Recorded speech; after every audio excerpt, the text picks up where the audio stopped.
Libre ng panonood ng aking bata habang gamit ko yun Ang batang yan tuwang-tuwa libre ang kuryente ni daddy.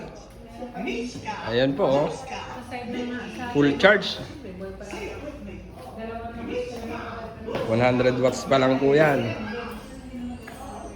So sa totoo lang po dapat dalawang panel yung gamit ko dyan. May DOD lang kasi tayo. Kaya 300 watts lang yung kailangang punuin itong ating panel. Kaya kaya ng isa. No? Dapat dalawa talaga yan.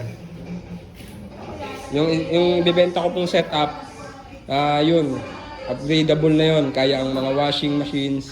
Kasi ito, kaya din naman ito yung washing machines Kaso nga lang problema dito sa inverter na po na ito ay medyo maingay yung mga motor pag mga demotor yung appliances na gagamitin.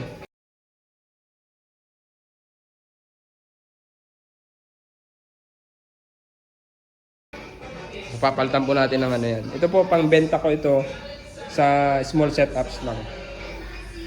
Pwede nyo gamitin sa mga demotor gaya ng washing pero maingay nga lang po.